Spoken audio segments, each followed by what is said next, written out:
বুঝি না আপনারা আশা হয়েছেন কিভাবে চুরি করে নাকি?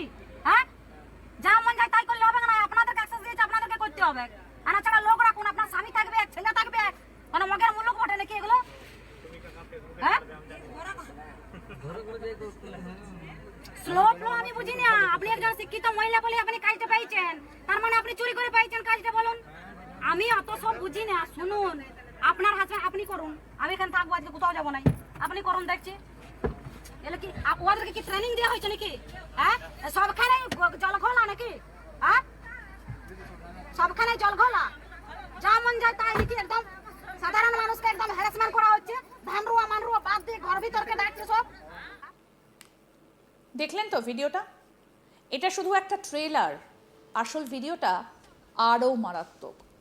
সদ্য বিধায়ক হয়েছেন, তারপর কি বদলে গেল সব? যিনি একসময় নিজেও সাধারণ পরিবারের লড়াইটা খুব কাছ থেকে দেখেছেন, সেই চন্দনা বাউরি কি আজ ক্ষমতার দাপটে গরিব মানুষের সঙ্গে এমন ভাষায় কথা বলছেন? দামি গাড়ি থেকে নেমে আশাকর্মীদের উদ্দেশ্যে যেভাবে কটূক্তি করতে দেখা গেল, তা নিয়ে এখন তীব্র বিতর্ক। প্রশ্ন উঠছে, ক্ষমতা কি এতটাই বদলে দেয় একজন মানুষকে? রবিবার নিজের বিধানসভা এলাকার গঙ্গাজল ঘাটির কেলাই গ্রামে কয়েকজন আশাকর্মীর সঙ্গে তর্কে জড়িয়ে পড়েছেন বিজেপি বিধায়ক চন্দনা বাউরি। ভাইরাল হওয়া একটা ভিডিওতে তাকে বলতে শোনা যায়, আশাকর্মীরা নাকি চুরি করে চাকরি পেয়েছেন। আর এই মন্তব্য সামনে আসতেই সোশ্যাল মিডিয়ায় শুরু হয়েছে তুমুল বিতর্ক। আসুন পুরো ভিডিওটা এবারে আপনাদের দেখাই, দেখুন। আমি বুঝি না, আপনারা আশা হয়েছেন কিভাবে চুরি করে নাকি? হ্যাঁ, যা মন যায় তাই করলে হবে না। আপনাদেরকে অ্যাক্সেস দিয়েছে, আপনাদেরকে করতে হবে। আনা ছাড়া লোক রাখুন, আপনার স্বামী থাকবে, ছেলে থাকবে, মানে মগের মুলুক বটে নাকি এগুলো? হ্যাঁ, স্লো ফ্লো আমি বুঝি না। আপনি একজন শিক্ষিত মহিলা বলে আপনি কাজটা পাইছেন, তার মানে আপনি চুরি করে পাইছেন কাজটা, বলুন। আমি অত সব বুঝি না। শুনুন, আপনার হাজবেন্ড আপনি করুন, আমি এখানে থাকবো, আজকে কোথাও যাবো নাই। আপনি করুন, দেখছি এলে কি ওদেরকে কি ট্রেনিং দেওয়া হয়েছে নাকি? হ্যাঁ, সবখানে জল ঘোলা নাকি? হ্যাঁ, সবখানে জল ঘোলা, যা মন যায় তাই নাকি? একদম সাধারণ মানুষকে একদম হ্যারাসমেন্ট করা হচ্ছে, ধানরুয়া মানরুয়া বাদ দিয়ে ঘর ভিতরকে ডাকছে সব। আপনি আপনার ঘরকে ডাকে নিতে পারতেন, ও আর ঘরকে ডাকে নিতে পারতো। এই ঘরে যাই করে মুড়ি মুড়ি খাওয়া করতে সবাই মিলে, আপনি টাকা করে পয়সা নিলে হোগা। সব চুরি করে চাকরি পাইছে, যা মন যায় তাই একদম ঘরে ঘরে ডাকে নিচ্ছে এই মানুষগুলোর হ্যারাসমেন্ট। এই ঘরটা আমার, এই ঘর, এই ঘরটা কার ঘর? এই ঘরটা কার ঘর? ঘরটা কার ঘর? তা এতগুলো মানুষ থাকে, এতগুলো মানুষ কখন থাকবে? হ্যাঁ, এতগুলো হচ্ছে বলে তো হবে না। সবাইকে একদিন ডাকে দিচ্ছে, সরকারের বদনাম হচ্ছে এগুলো, সরকারের বদনাম হচ্ছে। যা মন যায় তাই করলে হবে না। এই যে এই ব্যক্তি এই আশা দিতে মানে না, এই বিহার কি বটে? কি বটে বিহার বটে না? আশা দিতে মনে বটে, তাহলে এই করবে কেন? আপনার হাজবেন্ড, তাহলে আপনি কি হরিদাস পাল নাকি? ওই আপনার দুটো অ্যাক্সেস কি করে হয়? আপনার কাকে অ্যাক্সেস দিয়েছে? কাকে কাকে অ্যাক্সেস দিয়েছে? সবাইকে দিয়ে দিয়েছে ঘরগোষ্ঠী অ্যাক্সেস, ঘরগোষ্ঠীকে অ্যাক্সেস দিয়েছে। আপনার ছেলেকে, মেয়েকে, জামাইকে, নাতিকে, পুতিকে সবাইকে অ্যাক্সেস দিয়ে দিয়েছে। এটা একটা সরকারি কাজ, ভালো করে করুন আর দায়িত্ব নিয়ে করুন। ভালো কথা বলে দিচ্ছি। ট্রেনিং দেওয়া হয়েছিল, ইয়াকে ট্রেনিং দেওয়া হয়েছিল। তুমি বলো কাকুকে ট্রেনিং দেওয়া হয়েছিল, তাহলে পাচ্ছে কি করে? তোমাকে ট্রেনিং দেওয়া হয়েছে, তুমি পাচ্ছ না কি করে? অতটা পাচ্ছি না বললে হবে না, সরকারের বদনাম বললে হবে না। তোমাকে ধরে নাও, এই বুথে দিল না, অন্য কোনো বুথে দিল, তুমি কি করবে? তুমি কি করবে আমাকে বুঝাই দাও। তোমাকে এই বুথটা বাদ দিয়ে অন্য কোনো বুথে লক্ষ্মণপুর অঞ্চলে দিয়ে দিলে, তুমি কি করবে আমাকে বুঝাও। শিখছি বললে তো হবে না। আজ কতদিন ধরে তোমাদেরকে দেওয়া হয়েছে কাজগুলো করতে। হ্যাঁ, বেনিফিশিয়ারি এগুলো কাজগুলোই আসতে, তাইলে কিছু বললে তবে না। আজকে এতগুলো লোক হবে, এতগুলো লোক হবে, তাহলে এতগুলো লোক ধান রুয়া বন্ধ করে আসিছে এখানে, এতগুলো লোক ধান রুয়া বন্ধ করে আসিছে এখানে।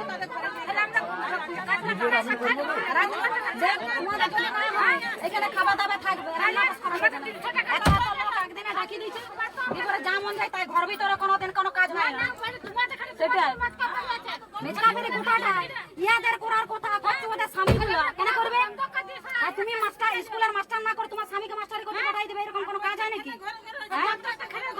তাহলে যা মন চায় তাই একদম করলে হবে না। এটা সেই সরকার পাই যায় না, এটা অন্য সরকার বটে। তুলো ধুনা করে দেবো সবকে।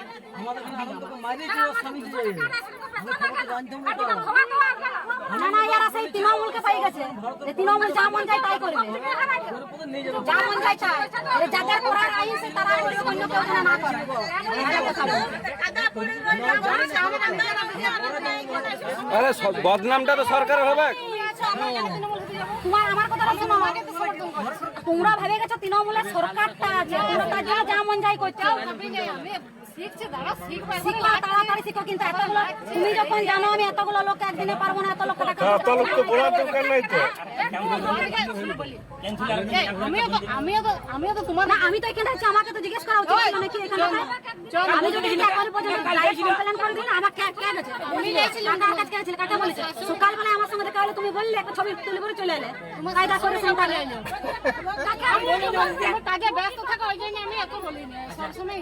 আরে যেন বদনামটা সরকারের না হয়, আপনারা যে কাজ করছেন সরকারের বদনাম হবে। ছাড়বো না, আমার বাপকেও ছাড়বো না, ভালো কথা বলি।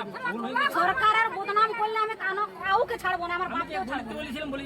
ভালো কথা বলে দিচ্ছি, আমি সরকারের বদনাম সহ্য করবো না। ওইগুলো অর্ধেকগুলো ঘর পাঠা, শুধু এইখানে ঘর জড়া করে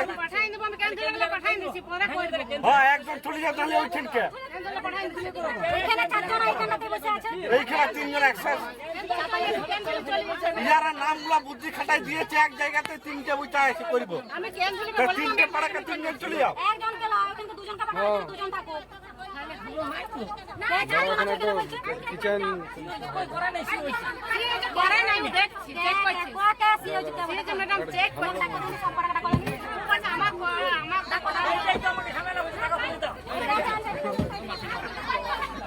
বাড়িতে আগে তুমি দেখতে পাবো।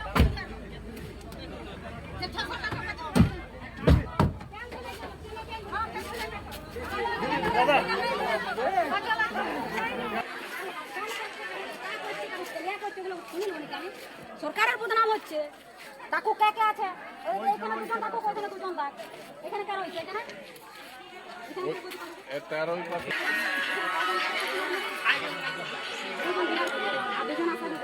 আপনারা দুজন এখানে থাকুন, আর দুজনকে ক্যান্সেলেতে পাঠান।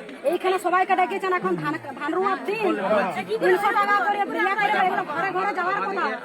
এখানে কে ডেকেছেন? ভিডিও এখানকে পাঠালে চারজনকে এখানকে পাঠান না, চারজনকে না, আমাদের ভিআরপি দুজনকে আপনাকে এখানকে পাঠান। আসারা ওইদেরকে যাক, এখানকে সবাইকে ডেকে পরে আজ একদিনে সব করতে পারবেন? এতগুলো দাঁড়াই করতে পারবেন? তাহলে এতগুলোকে টাকার কি দরকার ছিল? আজকে এতগুলো টাকার কি দরকার ছিল? এই মানুষগুলো 300 টাকা করে ভিডিও ভাইরাল হবার পরে পরিস্থিতি আরও উত্তপ্ত হয়ে ওঠে। এরই মধ্যে গঙ্গাজল ঘাটির ভালুকটোলা গ্রামের আশাকর্মী রুম্পা মণ্ডলের মৃত্যুর ঘটনায় ক্ষোভ আরও বাড়ে। অভিযোগ, এই ঘটনার পর থেকেই আশাকর্মীদের মধ্যে চরম ক্ষোভ ছড়িয়ে পড়েছে। বিধায়ককে ঘিরে বিক্ষোভও দেখানো হয়। সোমবার দুপুরে বিষ্ণুপুর বিডিও অফিসের সামনে বিক্ষোভে সামিল হন বহু আশাকর্মী। তাদের দাবি চন্দনা বাউরিকে প্রকাশ্যে ক্ষমা চাইতে হবে। পাশাপাশি বিধায়ক পদ থেকেও তার ইস্তফা দাবি করেন তারা। শুধু বিষ্ণুপুর নয়, কটুলপুর, সোনামুখী সহ একাধিক ব্লকেও একই দাবিতে বিক্ষোভ কর্মসূচি পালন করা হয়। অন্যদিকে সমস্ত অভিযোগ উড়িয়ে দিয়েছেন বিজেপির বিধায়ক চন্দনা বাউরি। তার দাবি, বিষয়টিকে ইচ্ছে করে ঘুরিয়ে অন্য রং দেবার চেষ্টা হচ্ছে। তিনি বলেন, রাজ্যের স্বাস্থ্যমন্ত্রীও নাকি গোটা বিষয়টা বুঝেছেন। যে পরিবারের এই ঘটনা ঘটেছে তারাও প্রকৃত পরিস্থিতি জানেন। তার কথায়, আয়ুষ্মান ভারত কার্ডের কাজ আশাকর্মীদের দায়িত্ব, কিন্তু এলাকার বহু মানুষ অভিযোগ করছেন তারা বাড়ি বাড়ি গিয়ে সেই কাজ করছেন না। জনপ্রতিনিধি হিসেবে মানুষের অভিযোগের কথাই আমি বলেছি। কি বলেছেন বিজেপি বিধায়ক চন্দনা বাউরি, এবার তার বক্তব্য শুনবো। আপনারা জানেন যে বিগত 5 বছর আশাদেরকে তাদের পারিশ্রমিক পাইয়ে দেওয়ার জন্য আমরা 5 বছর আমি এমএলএ ছিলাম, আমরা লড়াই করেছি। তো ওনাদের কাজ হচ্ছে ইকেওয়াইসি করা এবং এই যে আয়ুষ্মান ভারত কার্ডগুলো, সেই কার্ডগুলোর জন্য ওনাদেরকে ঘরে ঘরে যেই পরে আপনাদের আয়ুষ্মান ভারত ফর্মগুলো দেওয়ার কথা। কিন্তু ওনারা কি করেছেন, ওনারা ডেকে নিচ্ছিলেন এবং পুরা বিধানসভার মানুষের কমপ্লেন, পুরা মানুষের আমার কাছে কমপ্লেন। এমনকি রাজামেলাতে একটা ঘটনা ঘটেছে, সেই ঘটনাটা আমরা ধামাচাপা দিচ্ছি। আমাদের ছেলেদেরকে বলেছি যেন এটা কিছু না হয়। তো এগুলো আমরা চাপা দিচ্ছি। আর উনি আমার গ্রামে যে ঘটনাটা ঘটেছে, ওনার গ্রাম ঘরে, মানে আমার গ্রাম তো, তাহলে ওনার কোনটা ঘর, ওনার কোনটা দুয়ার আমি জানি ভালো করে।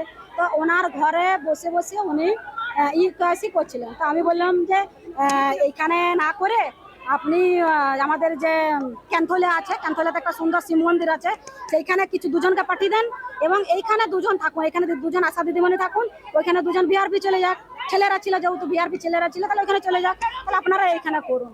ওনারা বলছেন না আমাদেরকে এইখানেই পাঠিয়েছে। আমি দেখুন মেয়েদের জন্য তো মানে যারা আমাদের সম্পূর্ণ আমাদের গ্রামটা SC/ST গ্রাম, তো সাধারণ মানুষ তো কাজ ছেড়ে পড়ে এসেছে। তো এটাই বলেছিলাম, আমি অন্য কিছু বলিনি। হ্যাঁ, রাগ কেন দেখাবো নাই বলুন? আপনাদের কথা আমার কাছে কমপ্লেন আসছিল বলেই না বলেছি। আপনাদের একজনকে দেখে সবাই শুধরে যাবে আর ভুল করার সিদ্ধান্ত নিবেন না। ভুল করলে সেটা তো শুধরে নেওয়া দরকার নাকি? কিন্তু বারবার আজ যখন থেকে আপনার ওই আয়ুষ্মান ভারতের ফর্ম দেওয়া হয়েছে তখন থেকেই কমপ্লেন, পুরো কমপ্লেন। আমি বিডিও অফিসে জানিয়েছি যে এরকম কমপ্লেন আসছে। আমি ভিডিওকে এমনও বলেছি আপনাদের যদি আশা দিদিমণি যদি অসুবিধা হয়, ওনারা যদি না করতে পারেন, তাহলে আমাদের ছেলেরা ইউকেসির যে কাজ, সেই কাজগুলো আমাদের ছেলেদেরকে দিয়ে করাবো। যারা পারে, খবর কিছু নেই, ওনারা ডেকেছিলেন, আমি এলাম এবং ওনাদের সঙ্গে কথা বললাম। তবে আশাকর্মীদের একাংশের অভিযোগ, ওই মন্তব্যে মানসিকভাবে ভেঙে পড়েছিলেন আশাকর্মী রুম্পা মণ্ডল। পরে তিনি হৃদরোগে আক্রান্ত হয়ে মারা যান। যদিও তার মৃত্যুর সঙ্গে ওই ঘটনা সরাসরি সম্পর্কের বিষয়ে সরকারি বা চিকিৎসাগতভাবে কোনো নিশ্চিত তথ্য এখনো সামনে আসেনি। তবে এই মৃত্যুকে কেন্দ্র করে আশাকর্মীদের ক্ষোভ আরও তীব্র হয়েছে। তাদের দাবি শুধু ক্ষমা চাইলেই হবে না, চন্দনা বাইরিকে বিধায়ক পদ থেকেও ইস্তফা দিতে হবে। আরও আপডেট পেতে দেখতে থাকুন আজ তাক বাংলা, সাবস্ক্রাইব করুন।